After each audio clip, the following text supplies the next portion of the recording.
To continue my video series on the correspondence team match between my video lessons group at chess.com between us and CARPE DIEM. And this was played on board 91. We have a rating advantage of high 1700s versus low 1700s. Our man is Incredibletactic. Let's have a look. We start with the English opening, and at this point, white opts for what they call the Botvinnik system. I'll explain more, just a couple moves about that. Now, to continue with the Botvinnik system, d3 is the move, and it's a perfectly playable system for both sides. But instead, white opts to just go into the King's Indian. And now, I'm sure this position's in the book somewhere. I don't know what the correct continuation is. That's the player's responsibility to look this up and find a position that's agreeable to him. I'm thinking that white would do okay if he just developed.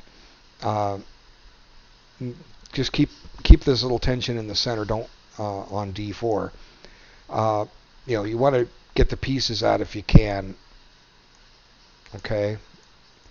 Maybe there'll be some pressure on d6. Now, if bishop e3 is knight g4 a problem, possibly. Whoops. What am I pushing that there for? Okay. h3 could be played, although it weakens g3. That'll keep the knight out of g4. But it's still a game of chess. But instead, white opts to play d5 right away. And I'm sure this position has probably been reached. And now black opts to push by with c5. And now the center is locked, and we have a very interesting duel on our hands. According to theory, black is supposed to play for the breaks of either b5 and or f5, and white is supposed to play for f4 and b4. This is the desired approach. Yet, when this happens, and it's going to happen, it turns out black ends up with the upper hand. And the question is, why does this happen? We'll try to answer that as we go a little further. Perhaps why black got the upper hand was white tried a little too quick to get his breaks in. And that's one reason, and we'll see just a little more in a moment. White plays f4 right away. Again, the option was to maybe play h3, bishop e3, queen d2, put a rook on, b1. I don't know, all kinds of things. But get these pieces developed first, then do the break. Anyway, black goes about his business to prepare his break. And here maybe what white's going to do wrong is he's trying to do both breaks at once. He's trying to get b4 in, as well as he's already got his f4 break, and now he's trying maybe a little too quick because he hasn't completed his development yet. And now black gets his break in.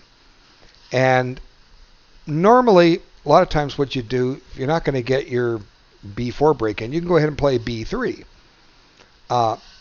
And if white were to get b4 in first before black gets b5 in, black can play b6. So maybe b3 is a safe and solid move here. Instead, white makes an exchange, and this gives, to me, it gives black a lot of activity on the queen side. And it seems like the white activity is going to, on the king side, is going to grind to a halt right here. Where are white's pawn breaks? Well, they aren't. The answer is they're not there anymore.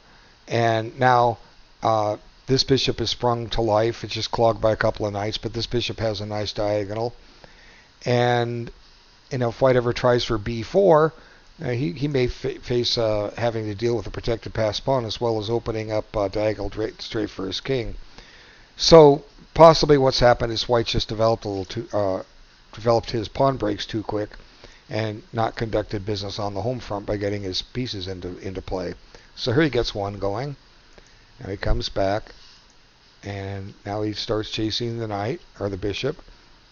And now black goes and he gets his next break in. So of the 4 pawn breaks I mentioned, 3 of them have happened, and black's got his 2 in and white doesn't. And, as a rule, don't make exchanges that develop your opponent's pieces. Let your opponent make exchanges that develop your pieces, okay? So let black take here. Get your knight into play, okay? Don't develop the black bishop. Now this has a tempo on the rook on b1, so white covers that.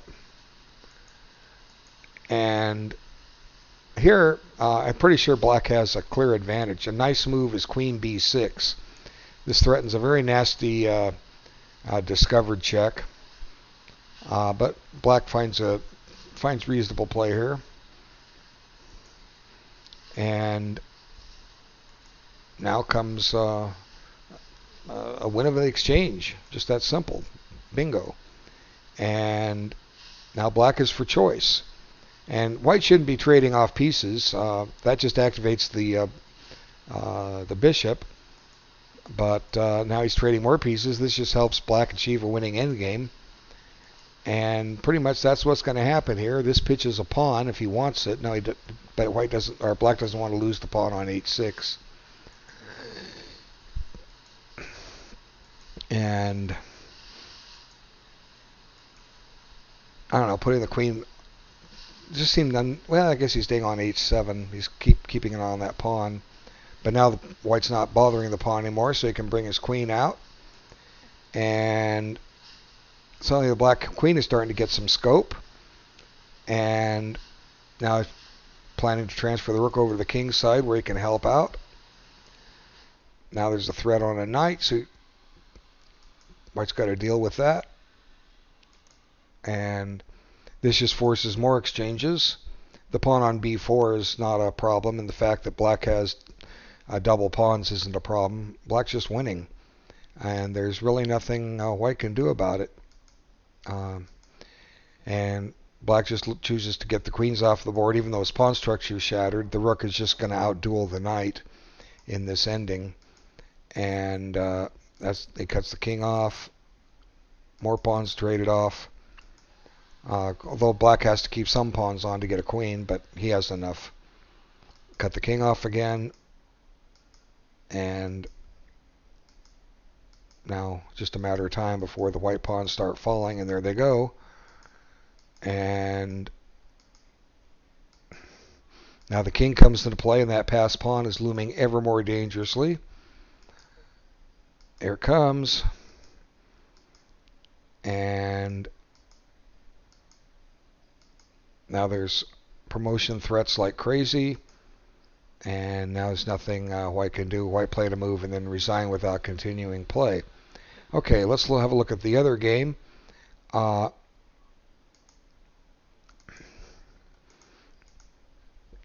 This was a Dutch defense, and black ends up getting the upper hand in this one and probably should have won. Let's see what happened. Okay, h4 probably is a little over ambitious. It's going to weaken the white king side, and we'll see why in a little bit. If white's going to do this plan, he should be probably trying to castle long and start a pawn roller towards the enemy king. Okay, so again, not much is happening at this stage. Now we get a couple of minor pieces traded off, and it's a good square for the knight, but white doesn't have anything to back it up to attack with. And the f2 square of white's is starting to look weak. And here it looks like white's making some progress. He's getting pawns on the opposite color of his bishop, but black always is going to have this e5 break, and that'll activate this bishop. So black's more solid than white, and I think largely because of this weak f2 square. Let's see how it goes. Now here I think white's going too quick. He needs to do something about his king, and instead of just leaving it there. Now comes the e5 break, and now black has access to the e5 square. A knight on that square will be really good. Okay, and now white can't castle, and it's difficult to see exactly what white can do here. So he decides to send the king over to the queen side, but he's still exposed there. And now black looks for play on the other side of the board, and he's going to get it. Now a3 would have made more sense, but at least if the file opens up, if black takes, white will be in control of it. a4 is just going to lead to weaknesses in the pawn structure. Now on the queen side, a4 and c5 are both weak, and black is close to achieving a winnable game here. and it comes over and guards f2. But look at all White's queen is guarding pawns, White's rook is guarding a pawn, and White's losing a pawn. He's just giving this pawn up. And here I think just queen takes f4 check leads to a very strong game for Black. But he takes here, and that's reasonable too. All of White's pawns are now weak, and Black's got this solid pawn chain. Black should be winning this. And here, at that point, White actually missed a forced draw. Rook takes leads to a draw. It's amazing that it can, but it does. I'll just show you the basics of it. Now, if he comes back here, let's see.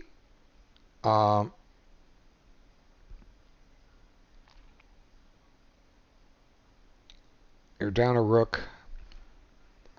I was looking at this. I found the draw earlier. All of a sudden, it looks like Black's winning. Black's got threats. Let's see. Maybe you have to check with the rook first. No. You check here. Check here. Let's see. Comes out. Let's see. I know the rook sack draws. Trying to remember it now. Let's see. Okay, king takes is the most direct way to refute it. Now let's see.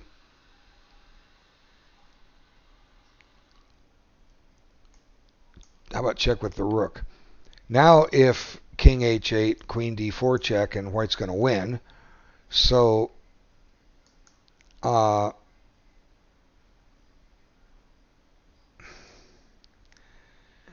if king f7, queen takes b7, what about king h6?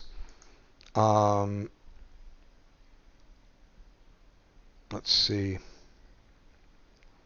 Queen takes b7, threatens this, but there's not enough. I know this draws, so I'm just trying to remember it. Dang it. I hate when I work something out and then forget it. Okay, that's the key move. Rook takes. Okay, now you have two checks, b7 and g1. Well, we actually have three checks. You have d4 also.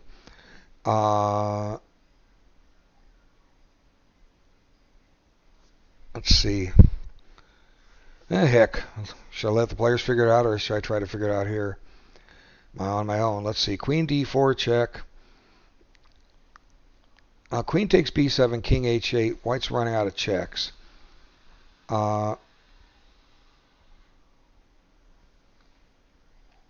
Rook check, king h6, queen d4 threatens queen g7. This'll do it. Yeah, this'll do it. Okay, so the threat is queen g7 and queen g5 mate. How's Black going to defend this? If he tries rook f5, I think he's going to lose. Check and checkmate, right? So if rook g8, you run into this check, and the king has to come here. Now, gosh, White's close to winning this too. Let's see. Rook g5 check. If king takes, we have queen h6 check, and queen takes h5 mate. So the point is that Black can't run out. Black has to essentially allow a draw by repetition. And something along the lines of this. Although I guess maybe White could pick up the rook on b7, or I'm not sorry, b7. The queen's on b7, a8, and keep checking and try for a win. But rook takes gave White at least a draw. So you got time. This game went how many moves? It went 58 moves in 3 and a half weeks. They were playing 2-3 moves a day. He had time to figure this out. Consider all threats, captures, and checks. They're there. Okay, let's see. So now, anyway, queen f3, queen d4, and Black should be winning. But this is the wrong approach here. Just don't. This is such a strong pawn. No need to give it up. All the white pawns are weak. All the white pawns are under pressure. Just cover the mate and let white try to prove something. And there's really rook f7. White's paralyzed. So this comes from just assuming he'll win, and black probably should win, but he doesn't play it accurately. And here, black probably needed to grab this pawn and get himself a pass pawn right now, because what he does is he goes after this pawn, and suddenly white has a lot of compensation here. He's got that rook on the 7th rank. He's down 2 pawns, but black's going to have to work. And again, I think white did a great job holding the draw here. Black probably moved too fast.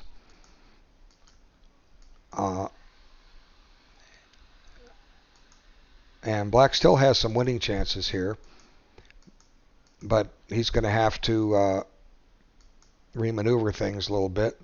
See, now that rook is kind of funky. He's stuck over there on the side of the board defending pawns. But here, what black need to do was start running this pawn, make it a potential threat, and then you can get it to h3, check on a3, and the pawn will be covered, and then you can think about g6 and trying to bring the king up. That could have given black some winning chances. As it stands, the winning chances are going to quickly evaporate here, and that was his last chance for h3. h3, if king g3, you have rook c3 check, and now the white king is too active. Black can't hold his pawns, and now we pretty much have reached a book draw, and the players just kind of wiggle-waggle back and forth a few moves, and here they agreed to a draw. Clearly a draw. If rook d3, you trade rooks, and if king up here, you trade rooks. So anyway, amazing, or I guess I'm not amazed at the number of games that are won, drawn, or lost because one player moved too fast, but what we're trying to do is educate you guys to slow down and take your time. And I thank you so much for watching. I'll get this uploaded and make another one as soon as I can. I'm catching up. Got a ways to go, but I'll get there. Thank you.